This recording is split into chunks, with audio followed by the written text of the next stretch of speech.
Welcome dear friends. In this video we will discuss daily current affairs MCQs of 17th April 2023. So let's start. Question is, which paramilitary group was dissolved by Sudan Army Chief General Abdel Fattah al-Burhan on April 17, 2023 and branded as a rebellious group following 3 days of intense fighting between the two sides? आपको पता होगा 15 अप्रैल 2023 को Sudan में एक paramilitary group ने Sudan में खू claim किया है और तब से लेकर अब तक इस पैरामिलिट्री ग्रुप और सूडान के आर्मी के बीच में इंटेंस फाइटिंग चल रही है। तो रिसेंटली सूडान के army chief general Abdul Fattah ने इस ग्रुप को डिज़ाल्व किया है और इसको as a rebellious group brand किया हुआ है। तो इस ग्रुप का नाम क्या है? So the correct option here is the rapid support force. Rapid support force को लीड करता है जनरल हमदान डोगलो, जिसको हिमित्ती के नाम से भी जाना जाता है। और अभी ये जो कुछ भी चल रहा है तो इसको हिमित्ती और जनरल फतेह के दरमियान पावर स्ट्रगल समझा जा रहा है। दोनों क्लेम कर रहा है कि दोनों विक्टोरियस है, लेकिन अभी तक कोई भी जो है वो डिसाइसिव विक्ट्री जो है किसी के पास नहीं है। Next is, which is the most powerful rocket ever built designed by SpaceX to send astronauts to the moon and Mars and beyond, but whose first test flight got postponed on April 17, 2023। SpaceX जो कि इलान Musk की company है, ये basically rockets बनाती है।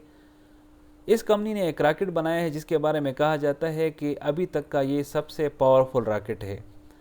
इस rocket का test flight था 17 अप्रैल 2023 को, लेकिन एंड टाइम पे ये टेस्ट फ्लाइट कैंसिल हो गया। इस रॉकेट का नाम क्या है? So the correct option here is starship. Starship के बारे में कहा जाता है कि नासा 2025 में जो इनका आर्टेमिस 3 मिशन है, तो इसके ज़रिए ये अपने एस्ट्रोनॉट्स भेजेंगे मून पे 2025 के आखिर में। और 1972 से लेकर जब अपोलो मिशन एबंडन हुआ तो उस वक्त से लेकर अभी तक ये पहला मिशन होगा जिस पे एस्ट्रोनॉट्स मून में जाएंगे। Next is, who were acquitted by a French court in a trial over the 2009 crash of a Rio Paris flight that killed 228 people. 2009 में एक फ्लाइट ब्राज़ील के सिटी रियो डे जनीरियो से आ रही थी Paris को। ये बीच में क्रैश हो गई और इसमें 228 लोग मर गए थे। इस क्रैश की वजह से दो कंपनीज पे एक फ्रेंच कोर्ट में ट्रायल चल रहा था, तो रिसेंटली फ्रेंच कोर्ट ने इन दो कंपनियों को बरी किया है। ये दो कंपनी कौन थे? So the correct option here is Air France and plane manufacturer Airbus. Next is, what was the cause of death of at least 11 people who died on April 16, 2023 at an event attended by India's home minister on the outskirts of Mumbai. 16 अप्रैल 2023 को मुंबई के outskirts पे एक event था जिसमें कम से कम 11 लोगों की मौत हुई है। इस इवेंट को अटेंड किया था इंडिया के होम मिनिस्टर अमित शाह ने। तो जो लोगों की डेथ हुई इसकी वजह क्या है? So the correct option here is sunstroke. Next is, what was sent into space last year to develop resilient crops that can help provide sufficient food as the planet heats up and return to earth on April 15, 2023। आज से 5 महीने पहले यानी पिछले साल कुछ seeds जो है वो भेजे गए थे इंटरनेशनल स्पेस स्टेशन को। ये भेजे गए थे इंटरनेशनल एटॉमिक एनर्जी एजेंसी और वर्ल्ड फूड प्रोग्राम के ताउन से। इसका मकसद ये था कि ये सीड्स जो है ये रिजिलियंट हो जाए, और इसके रिजिलियंट होने का फ़ायदा ये होगा कि जो कि प्लेनेट अभी गर्म हो रहा है तो इसके गर्म होने से इस पर कोई फ़र्क नहीं पड़ेगा और सीड की जो प्रोडक्टिविटी है ये ज़्यादा से ज़्यादा हो जाएगी। अब ये सीड्स 15 अप्रैल 2023 को अर्थ पे वापस लेके आई है और इस पे फर्दर रिसर्च जो है वो इंटरनेशनल एटॉमिक एनर्जी एजेंसी और वर्ल्ड फूड प्रोग्राम के ज़रिए होगा। So here the correct option here is crop seeds.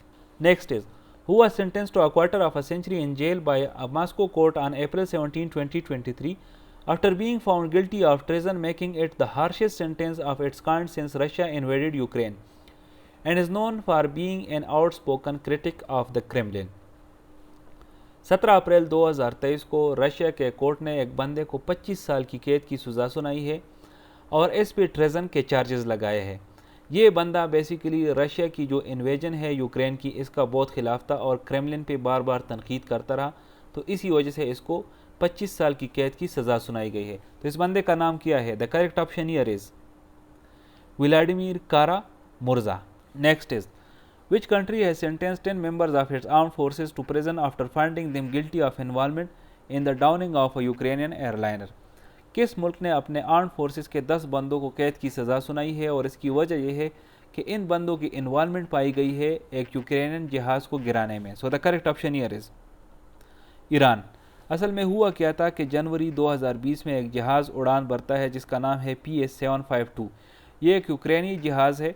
ये तेहरान से उड़ान भरता है और उड़ान भरते ही इस पे 2 मिसाइल दागे जाते हैं। जहाज़ में कुल 176 लोग मौजूद होते हैं और जहाज़ गिरने की वजह से 176 के 176 सारे मर जाते हैं। बाद में इंक्वायरी बैठ जाती है तो रिसेंटली अब कोर्ट का डिसीजन आया है जिसमें 10 बंदों को कैद की सज़ा हुई है और इसकी वजह यह है कि इन 10 बंदों को ज़िम्मेदार ठहराया गया है इस इंसिडेंट के लिए। Next is which European Union member states announced bans on grain and other food imports from Ukraine to protect the local agricultural sector on April 16, 2023 despite objections from the European Commission। किन 2 European Union member states ने Ukraine से import पे ban लगाया है? किस चीज़ के import पे? Grain और दूसरे फूड प्रोडक्ट्स पे 16 अप्रैल 2023 को। हालांकि यूरोपियन यूनियन ने बहुत सारे ऑब्जेक्शंस भी लगाए हैं इन पे। सो the correct option here is Poland and Hungary. और इस बैन के पीछे रीज़न क्या है? ये चाहते हैं कि इनके जो लोकल एग्रीकल्चर सेक्टर है उसको प्रोटेक्शन मिल जाए। Next is who became the first Pakistani women to climb the world's 10th highest peak Annapurna which is situated in Nepal and stands tall at 8091 metres on April 17, 2023। 17 अप्रैल 2023 को कौन सी खातून पाकिस्तान की पहली खातून बनी है जिसने दुनिया की 10वीं सबसे ऊंची चोटी अन्नापूर्णा को क्लाइम किया है? इस चोटी की जो हाइट है that is 8091 metre. So the correct option here is Naila Kiani. Next is which organisation announced on April 16, 2023 that $5.5 million would be dedicated towards emergency nutrition and food security interventions in the most vulnerable communities of Balochistan and Sindh impacted by last year's catastrophic floods। पिछले साल जो catastrophic floods आए थे इनके जो victims थे इनके लिए कौन सी ऑर्गेनाइजेशन ने $5.5 मिलियन अनाउंस किए हैं? सो the correct option here is the United Nations. Here it is the end of this video. I will see in the next video. Till that time stay blessed.